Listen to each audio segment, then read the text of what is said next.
Eu queria que você abrisse sua Bíblia em 1 Coríntios.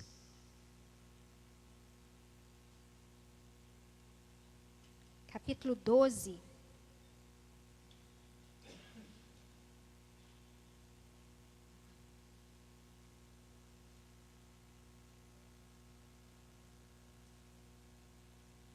Primeira Coríntios 12, e a partir do verso 12. Encontraram? Amém? Porque assim como o corpo é um e tem muitos membros, e todos os membros, sendo muitos, constituem um só corpo, assim também com respeito a Cristo.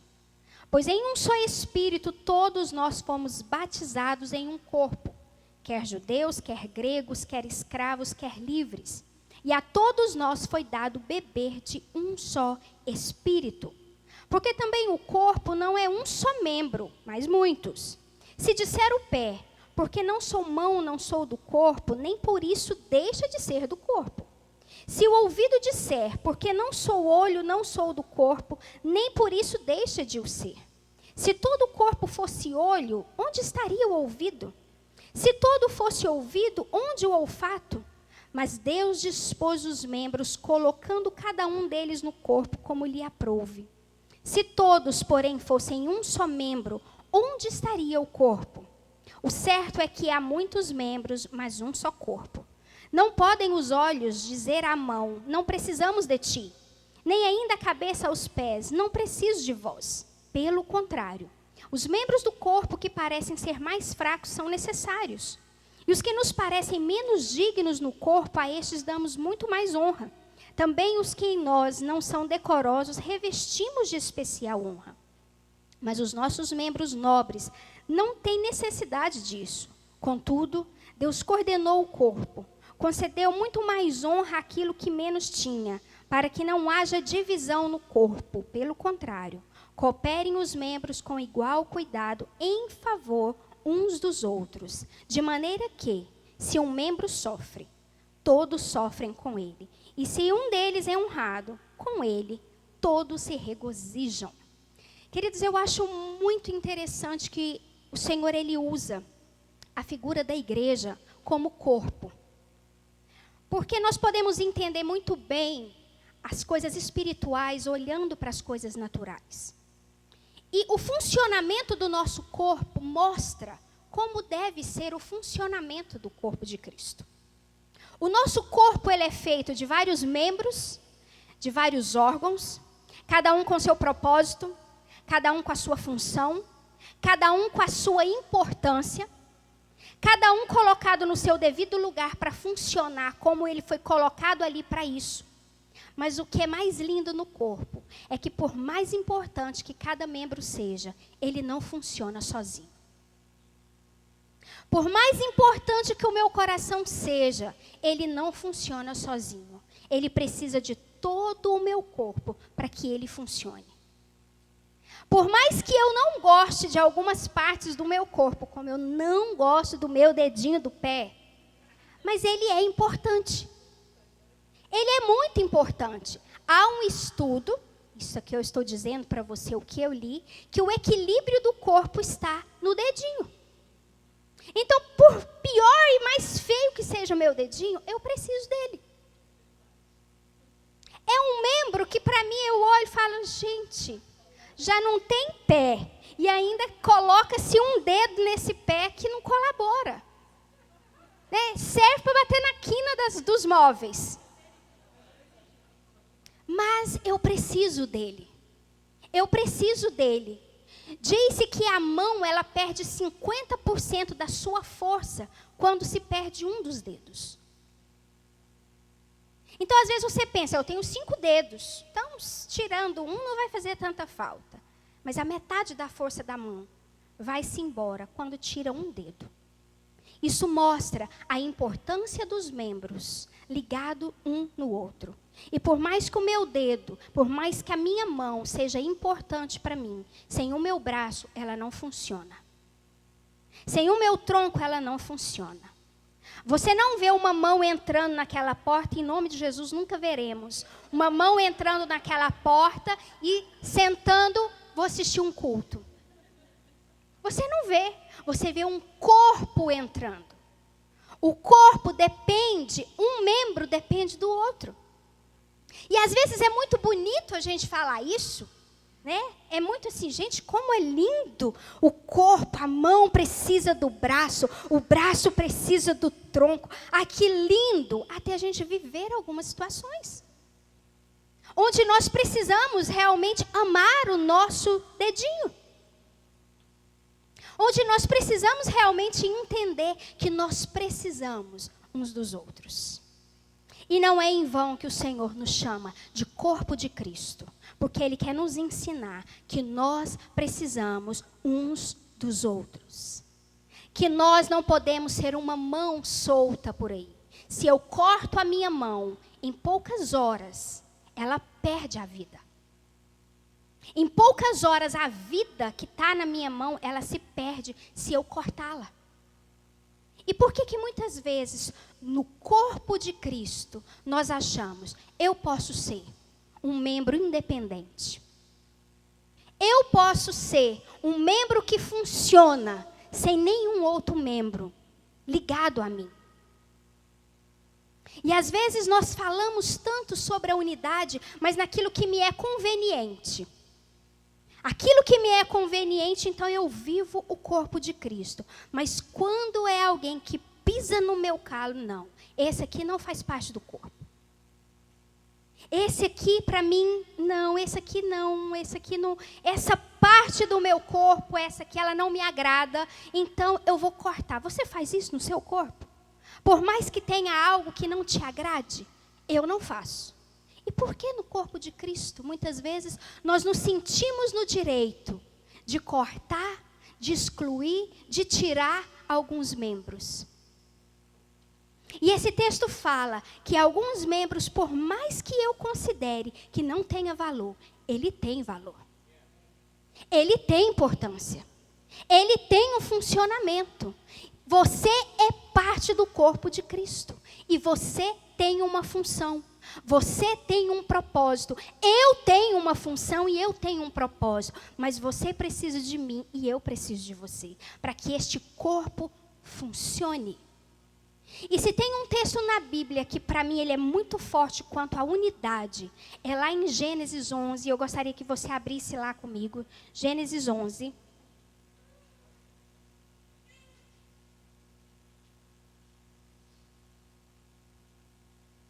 Um texto tão conhecido por todos nós. Gênesis 11, a partir do verso 1.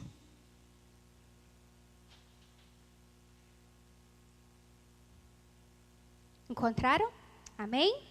Ora, em toda a terra havia apenas uma linguagem e uma só maneira de falar.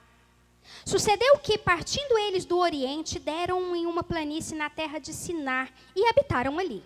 E disseram uns aos outros: Vinde, façamos tijolos e queimemo-los bem. Os tijolos serviram-lhe de pedra e o betume de argamassa. Disseram: Vinde, edifiquemos para nós uma cidade e uma torre, cujo topo chegue até aos céus, e tornemos célebre o nosso nome, para que não sejamos espalhados por toda a terra. Então disse o Senhor. Quem foi que disse, irmãos? O Senhor. Então desceu o Senhor para ver a cidade e a torre que os filhos dos homens edificavam. E o Senhor disse: Eis que o povo é um, e todos têm a mesma linguagem. Isto é apenas o começo. Agora não haverá restrição para tudo que intentam fazer. Vinde, desçamos e confundamos ali a sua linguagem, para que um não entenda a linguagem do outro. Queridos, nós sabemos aqui, o povo então, eles decidem, vamos construir uma torre que chegue aos céus para fazer o nosso nome conhecido. E a Bíblia fala que o próprio Senhor falou, desçamos. Sempre quando fala, eu vejo assim, eu imagino a reunião, né? Pai, Filho e Espírito Santo. Façamos o homem à nossa imagem e à semelhança. Desçamos e vamos confundir a língua. O próprio Senhor falou, vamos descer. e vamos confundir a língua desse povo, porque esse povo é um. E por eles serem um, eles vão conseguir fazer o que eles querem. Agora vocês imaginam, um povo que tinha algo como propósito, algo totalmente fora daquilo que era a vontade de Deus, mas porque eles tinham uma só linguagem, porque eles tinham um só propósito, o próprio Senhor falou que eles alcançariam o que eles queriam. Imagina quando nós entendermos a força da unidade e a força de termos uma só linguagem e um só propósito. O que será do inferno? Quando o corpo de Cristo entender a força que há na unidade, queridos, nada nos para. E não é em vão que o diabo trabalha para gerar divisão no corpo de Cristo. Porque ele sabe o que é ser um. O que é ter uma só linguagem. Ah, Clícis, então você está dizendo que nós temos que ser todos iguais. Feito de escala, robozinhos, marionetes. Não, de forma alguma. Essa é a beleza da unidade. Somos diferentes, pensamos diferentes, famílias diferentes, maneira de pensar diferente, porém temos o mesmo propósito. Porém temos a mesma linguagem. Não há divisão no nosso meio.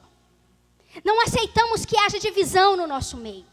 Uns gostam de cores, tecidos e acessórios. Outros são mais básicos. Uns são maiores, outros são menores, não importa. Mas qual que é o nosso propósito? Estabelecer o reino de Deus nessa terra. Qual é o nosso propósito? Estabelecer Jesus nessa terra. Mostrar Cristo através de nós. E como vamos mostrar Cristo através de nós se há divisão no nosso meio? Como mostraremos a unidade do Senhor se não há comum acordo entre nós? Se não há uma mesma linguagem, se não há uma mesma maneira de pensar, se não há uma mesma maneira de falar, se não há o mesmo alvo onde todos nós como corpo, como igreja, estamos indo para esse alvo. Como refletiremos Cristo se Ele disse que Ele é o cabeça e nós somos o corpo, mas nós muitas vezes queremos ser uma mão andando sozinho. E achamos que temos a solução do mundo sendo uma mão solta. Às vezes achamos, eu não preciso de ninguém, porque eu sou autossuficiente. Ai de mim, querido, se não fosse você. Ai de mim, se não fosse as suas orações. Ai de mim, se eu não tivesse pessoas que me ajudaram a estar onde eu estou hoje. Sozinhos nós não podemos. Somos um corpo. E não é em vão que o Senhor deixou o corpo como modelo. Por quê? Porque nós temos que ser um. Aquele povo, por mais que a motivação deles era totalmente errada, era engrandecer o próprio nome. Queremos construir uma torre que vá até os céus, para fazer grande o nosso nome. Mas como havia unidade, eles alcançariam. E nós precisamos buscar em Deus este lugar de entender que nós, como corpo de Cristo, unidos, nós vamos mais longe. Nós faremos a diferença onde nós estamos. E eu quero falar algo com vocês aqui. Quero deixar alguns pontos que nós precisamos nos sondar. Que nós precisamos nos avaliar se realmente estamos sendo corpo. Se realmente estamos sendo um. E a primeira coisa que eu quero falar com você. Aquele que realmente é corpo, ele cobre a nudez do seu irmão. Ah, a pastora Clícis falou que a gente tem que cobrir o pecado do irmão. Foi isso que eu falei? Não. Não é cobrir. Eu quero que você vá comigo aqui também para Gênesis 9. Volta aí um pouquinho. Gênesis 9, verso 20.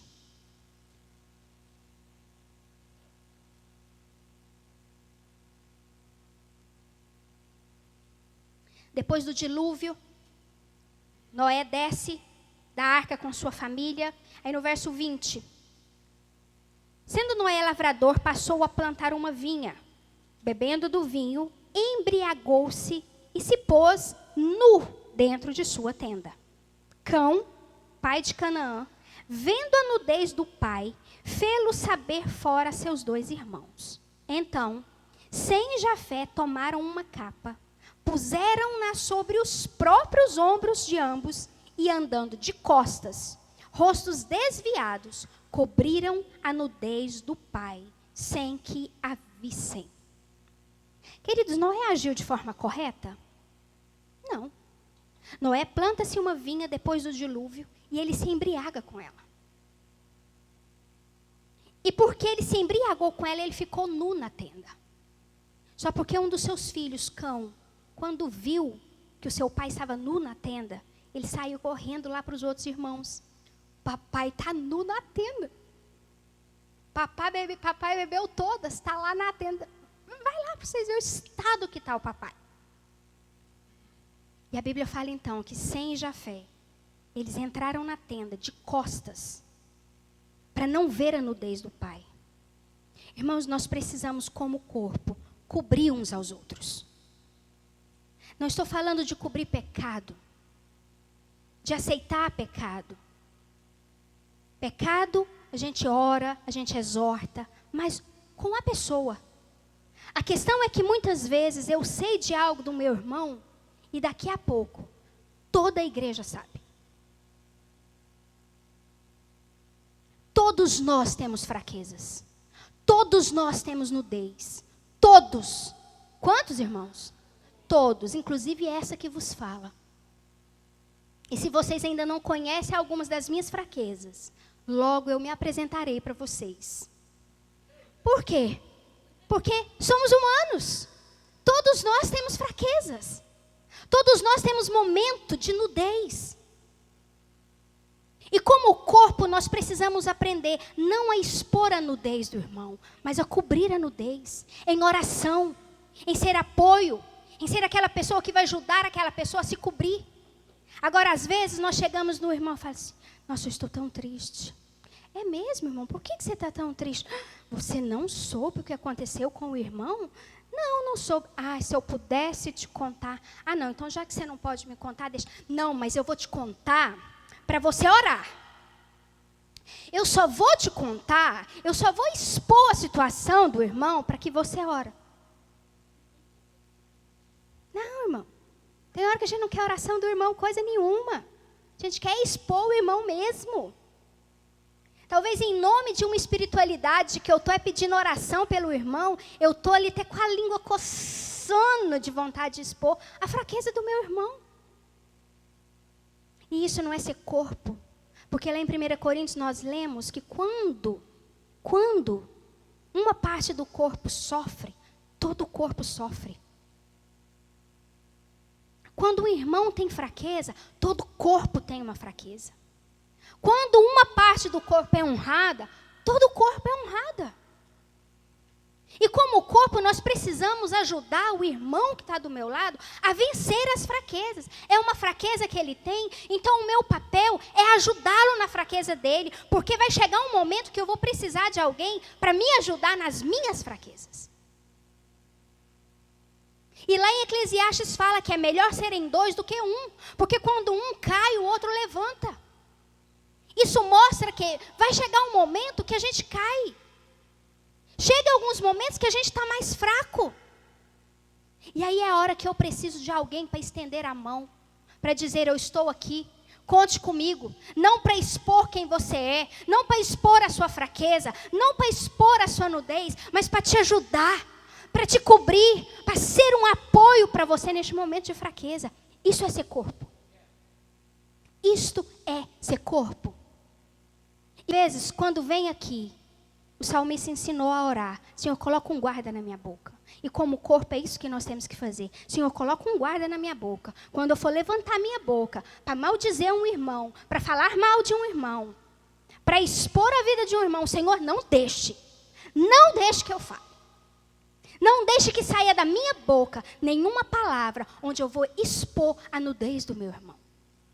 Mas que eu seja o apoio que o meu irmão precisa.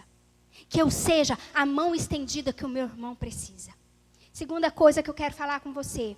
Gênesis 37. É um pouquinho para frente. Atitudes que temos quando somos corpo de Cristo. 37, verso 3. Nós nos alegramos com a conquista do nosso irmão. Queridos, aqui não. Mas é tão difícil às vezes isso. Gênesis 37, 3 e 4. Ora, Israel amava mais a José que a todos os seus filhos, porque era filho da sua velhice. E fez-lhe uma túnica talar de mangas compridas. Vendo, pois, seus irmãos que o pai o amava mais que a todos os outros filhos, odiaram-no e já não lhe podiam falar pacificamente. Os irmãos de José odiaram ele, tiveram ciúmes, tiveram inveja, a ponto de vender o seu irmão, porque eles não conseguiram se alegrar com as conquistas que José tinha na sua casa. E a Bíblia fala que nós temos que chorar com os que choram, mas a Bíblia também nos ensina a sorrir com aqueles que estão sorrindo. E às vezes chorar com os que choram é até fácil. Mas quando um irmão chega e fala assim, comprei uma casa nova e era a casa dos seus sonhos. Nossa, irmão, que alegria. Fiquei tão feliz por você. Nossa, eu estou radiante de alegria. Nada, está ardido de ciúme, de inveja. Às vezes chega e fala assim, oh Deus, por que que o fulano e eu não? Por que, Deus, eu não? Por que que o fulano tem e eu não? O Senhor, por acaso, gosta dele mais que de mim? Vocês não fazem isso não, só eu, né, irmãos? Porque eu já fiz. Sabe, irmãos, mas nós precisamos aprender a nos alegrar com a conquista dos nossos irmãos. Alegrar. Ficar feliz quando o nosso irmão conquista algo. A conquista dele é a nossa conquista. E isso tem que arder dentro de nós. Nós não podemos nutrir um espírito de ciúmes, de inveja, de disputa. Às vezes entramos em revolta com o Senhor. Senhor, eu estou revoltada. Porque eu é que queria aquele carro. Eu é que queria aquela casa. Eu que queria fazer aquela viagem. E, no entanto, é meu irmão que fez. Isso não é ser corpo. O corpo, ele se alegra com a conquista do irmão. Amém, irmãos? Irmãos, isso é algo que nós precisamos aprender. Isso é algo que nós precisamos cuidar. Porque às vezes nós nos pegamos, às vezes você não está nem pensando, quando você ouve, fulano comprou um carro, você vai sentir. Meu pai ele conta, né, que ele teve o primeiro sapato dele aos 8 anos de idade, quando ele trabalhou e comprou. E meu pai, ele trabalhou muito, ele e minha mãe, e eles cresceram bem. E eles moram no interior de Goiás, e eles construíram uma casa que eu passei a minha adolescência, uma casa muito grande, uma casa muito boa, mas eles demoraram 7 anos para construir a casa. Comprava um carro, vendia o carro, investia na casa. Comprava outro carro, vendia, e assim foram 7 anos para conseguir terminar a casa. E teve um dia que meu pai tinha uma gráfica, a gráfica era embaixo e a casa em cima. Quando já estava mais ou menos a metade das paredes da casa levantada, veio um vento muito forte e todas as paredes caíram. Todas. E meu pai estava lá, e ele conta que ele estava com o pedreiro assim, olhando para cima, assim, vendo, né? Aquela coisa, aquela dor no coração de pensar, caiu tudo, né? E veio-se um moço que, por sinal, era um vizinho, não tão perto, mas não sabia que o meu pai era o proprietário. Aí o vizinho olhou e falou assim, sabe o que é isso aí? Sabe por que caiu? Dinheiro mal adquirido. Isso aí foi dinheiro mal adquirido. Deve ser dinheiro aí com roubo, com droga. Sabe, irmãos? E às vezes nós rimos, às vezes nós condenamos atitudes como essas, mas às vezes nós não chegamos a esse nível. Mas a gente chega quase lá. Quando a gente vê as conquistas dos nossos irmãos. E às vezes a vontade que a gente tem é de pegar o irmão e jogar ele na cisterna. E que passa o povo e leva para o Egito. Sabe, nós não podemos nutrir isso no nosso coração. Como corpo, nós precisamos aprender a nos alegrar com as conquistas uns dos outros. 1 Samuel 24.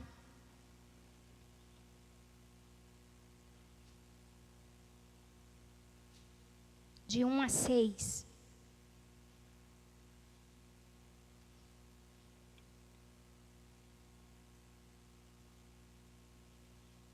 Terceiro ponto, como corpo de Cristo, deve ser o nosso procedimento. Não pagar com mal, mas pagar com amor. 1 Samuel 24, a partir do verso 1. Tendo Saul voltado de perseguir os filisteus, foi-lhe dito: eis que Davi está no deserto de Engede. Tomou então Saul 3.000 homens, escolhidos dentre todo Israel, e foi ao encalço de Davi e dos seus homens, nas faldas das penhas das cabras monteses. Chegou a uns currais de ovelhas no caminho, onde havia uma caverna. Entrou nela Saul para aliviar o ventre. Ora, Davi e os seus homens estavam assentados no mais interior da mesma. Então os homens de Davi lhe disseram: hoje é o dia do qual o Senhor te disse: eis que te entrego nas mãos o teu inimigo, e far-lhe-ás o que bem te parecer. Levantou-se Davi e furtivamente cortou a orla do manto de Saul. Sucedeu, porém, que depois sentiu bater-lhe o coração por ter cortado a orla do manto de Saul, e disse aos seus homens: o Senhor me guarde de que eu faça tal coisa ao meu senhor, isto é, que eu estenda a mão contra ele, pois é ungido do Senhor. Nós sabemos que desde o início Saul perseguia Davi. A intenção de Saul sempre foi matar Davi, por inveja, por disputa. E nesse momento, então, Davi estava o quê? Escondendo do próprio Saul. Quietinho lá na caverna, escondendo do próprio Saul. E eis que entra Saul. Uma leve dorzinha de barriga. Irmãos, se somos nós, muitas vezes falamos: eita Deus, Deus entregou na minha mão o inimigo, é agora que eu vou vingar tudo que esse homem me fez. Porque era ou não era a oportunidade de Davi de acabar com Saul, de acabar com toda a perseguição que estava com ele. Há anos Davi estava fugindo de Saul, e aquele ali foi o momento exato para Davi matar Saul, acabar com aquilo ali, acabar com a perseguição, acabar com todos os seus problemas ali. Mas no momento que ele levantou e que ele cortou a orla do manto, ele falou: o que eu estou fazendo? Quem sou eu para levantar contra o ungido do Senhor? Sabe, queridos, muitas vezes nós esperamos a oportunidade para destilar o nosso veneno. E ainda alegamos: mas a pessoa fez o mesmo comigo. A pessoa falou de mim. Então eu tenho o direito de falar. A pessoa pisou no meu calo. Eu também tenho o direito de pisar no calo dela. Eu não piso no meu pé. Eu não pego porque eu não gosto de um dedo, eu vou lá amassar meu dedo. Porque é um corpo. Porque é um corpo. Esses dias eu ouvi uma frase do pastor Luciano numa pregação que eu achei fantástica. Ele falou assim: a pessoa falar de mim, ela está mostrando o caráter dela. Mas no momento em que eu decido não revidar, falando mal dela também, eu estou revelando o meu caráter. E muitas vezes nós nos sentimos no direito de revidar, porque a pessoa fez. Mas nós temos que nos guardar. Davi falou: ai de mim, de me levantar contra o ungido do Senhor. Gente, para mim, Saul já estava longe de ser ungido do Senhor. Merecia a morte mesmo ali. Mas não dava a Davi o direito de levantar contra ele, porque ele era o rei. Nada justifica eu falar mal do meu irmão. Nada justifica eu fazer algo contra o meu irmão. Mesmo que ele tenha feito o mesmo comigo. E isso nós precisamos guardar o nosso coração. Porque o corpo de Cristo, ele não se levanta um contra o outro. O corpo de Cristo, ele não ataca um ao outro. Os membros não podem atacar um ao outro. Irmãos, nós precisamos entender isso. Há uma força na unidade e nós precisamos ser um. Nós precisamos ter a maturidade e buscar em Deus a espiritualidade de acertar as nossas diferenças, mas sem que gere divisão. E a última coisa, cadê o Luiz? Está por aí? Luiz, para parecer que está terminando. 2 Samuel, capítulo 15.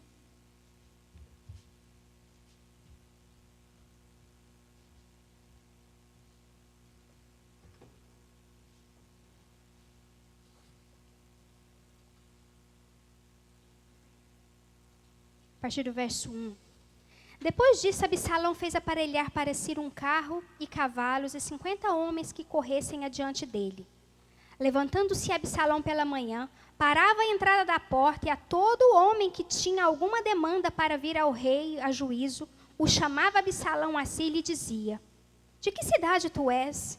Ele respondia: de tal tribo de Israel é teu servo. Então, Absalão lhe dizia: olha, a tua causa é boa e reta, porém não tens quem te ouça da parte do rei. Dizia mais Absalão: ah, quem me dera ser juiz na terra, para que viesse a mim todo homem que tivesse demanda ou questão, para que lhe fizesse justiça. Também quando alguém se chegava para inclinar-se diante dele, ele estendia a mão, pegava-o e o beijava. Desta maneira fazia Absalão a todo Israel que vinha ao rei para juízo, e assim ele furtava o coração dos homens, de todos os homens de Israel. Queridos, não desfaça do seu irmão. Absalão, ele queria o lugar de Davi. Absalão era filho de Davi e ele queria o trono.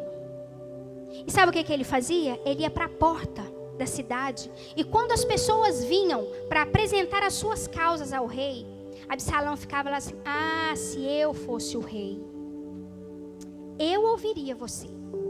Se eu fosse o rei, eu te daria atenção. Mas como é Davi, então Davi não pode fazer nada por você. E a Bíblia fala então que Absalão, ele foi ganhando o coração do povo, e ele gerou uma divisão no reino. Você apagar a luz do seu irmão não vai fazer que a sua brilhe mais. Se o seu irmão brilha, você brilha. Se você brilha, o seu irmão brilha. Se o ministério do seu irmão cresce, o seu cresce. Se cada um do nosso ministério crescendo, todo o corpo cresce. Não existe a igreja A ou a igreja B dentro da 1000. Nós somos um corpo. Nós somos um povo que ajuda mutuamente, que serve mutuamente, que tem prazer no crescimento uns dos outros. Isso é ser corpo de Cristo. E eu não tenho que desfazer do meu irmão para que eu seja exaltado. Eu não tenho que apagar o meu irmão para que eu possa ser engrandecido. O corpo, ele cresce junto. O corpo, ele conquista junto. O corpo, ele alcança suas metas e o seu propósito juntos. Queridos, o apóstolo Paulo, em 1 Coríntios 1:10, ele diz: irmãos, em nome de nosso Senhor Jesus Cristo, suplico a todos vocês que concordem uns com os outros no que falam, para que não haja divisões entre vocês. Ele falou, quase que ele falou assim: irmãos, em nome de Jesus, pelo amor de Deus, pelo amor de Deus, não deixe que tenha divisões no meio de vocês. Em Romanos 14:19, esforcemo-nos em promover tudo quanto conduz à paz e à edificação mútua. Esforcemo-nos. Como corpo, nós temos que nos esforçar para a nossa edificação, mas não apenas para a minha edificação, mas para a edificação do meu irmão, para o meu crescimento, mas para o crescimento do meu irmão. Nós somos um corpo e precisa haver em nós uma só maneira de falar, precisa haver em nós um só propósito, uma só meta, uma só visão. Irmãos, quando entendermos este lugar em Deus, nós vamos alcançar tudo aquilo que como igreja nós temos buscado nessa cidade, nesse estado, nesse país. Nós precisamos entender, nós precisamos uns dos outros. Nós não somos membros soltos, nós somos um corpo que precisamos estar unidos um com o outro. Amém? Fica de pé.